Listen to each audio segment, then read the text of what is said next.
வாக்குத்தத்தங்கள் நம் இயேசுவுக்குள்ளே ஆமென் என்றும் இருக்கின்றதே. அவர் சர்வ வல்ல தேவனாயிருப்பதா வார்த்தைகள் எல்லாம் நிறைவேறும். அவர் உண்மையுள்ள தேவனாயிருப்பதா வார்த்தைகள் ஒன்றும் தவறாதே.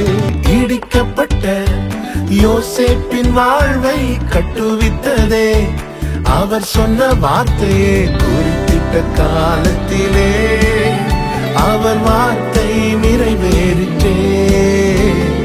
குறிப்பிட்ட காலத்திலே நம் வாழ்விலும் நிறைவேறுமே. இன்றைய வாக்குத்தத்த வசனம் 94வது சங்கீதம் 17வது வசனம். கர்த்தர் எனக்கு துணையாயிராவிட்டால் என் ஆத்துமா சீக்கிரமாய் மௌனத்தில் வாசம் பண்ணியிருக்கும். கர்த்தர் எனக்கு துணையாயிராவிட்டால். கர்த்தருடைய பரிசுத்த நாமத்தில் மகிமை உண்டாவதாக. நாம் பல நேரங்களிலே இதை எண்ணுகிறது இல்லை. ஒவ்வொரு நாள் கடந்து வரும்போது எல்லாருக்கும் எல்லா நாளுமே மகிழ்ச்சியா இருக்குமான்னு கேட்டா கிடையாது. சில சந்திக்கிற பிரச்சனைகள் பெரிது. ஆனாலும் தேவன் கிருபையாய் நம்மை நடத்துகிறார். நம்முடைய கால் சறுக்குகிறது என்று சொல்லும் போதே அவருடைய கிருபை நம்மை தாங்குகிறது. இந்த வார்த்தை இந்த நாளிலே கர்த்தர் நமக்கு தந்திருக்கிறார். தியானிக்கும்படி, சிந்திக்கும்படி, உணரும்படி. என்ன? நாம் கடந்து வந்த பாதைகளை எல்லாம் நினைத்து பார்க்கணும். நாம் சந்தித்த பிரச்சனைகளை எண்ணி பார்க்கணும். நாம் சந்தித்த சோதனைகள், வேதனைகள், பலவீனங்கள், நெருக்கங்கள், மரணத்துக்கு ஏதுவான போராட்டம் என்ன அதுல நினைத்து பார்க்க வேண்டும். இந்த சிச்சுவேஷன்ல ஆண்டவர் மட்டும் இல்லாம இருந்திருந்தா, ஆமா எனக்கு ஆண்டவர் இப்படி செஞ்சிட்டீங்களே, இப்படி நடத்திட்டீங்களே என்பதல்ல, அவர் மட்டும் இல்லாம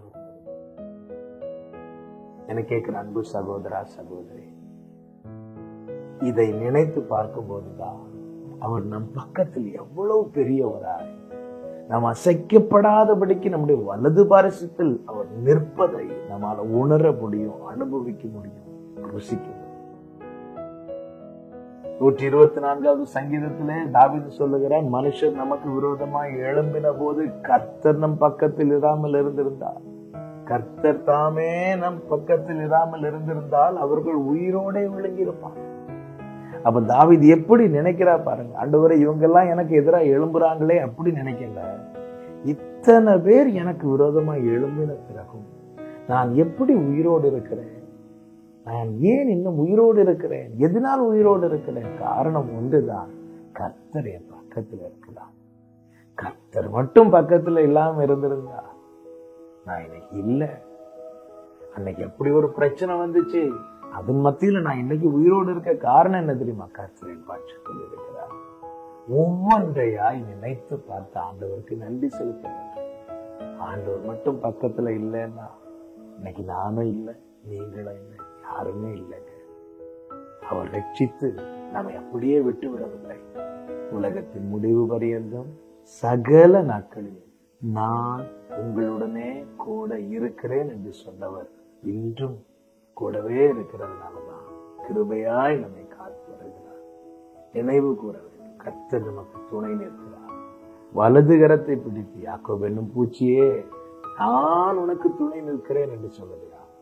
ஆபத்து காலத்தில் அனுகூலமான துணையா இருக்கிறார். கர்த்தர் பட்சத்தில் இருக்கிறார். எண்ணி ஆண்டவருக்கு நன்றி செலுத்துவோம்.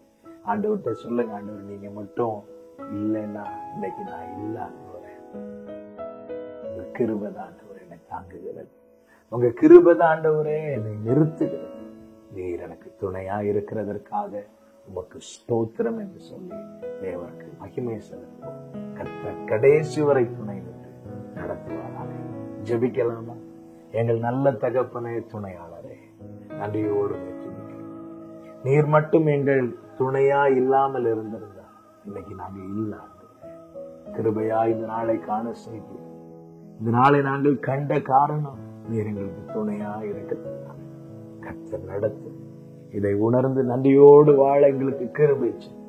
இயேசு கிறிஸ்துவின் நாமத்தில் பிதாவே, ஆமென்.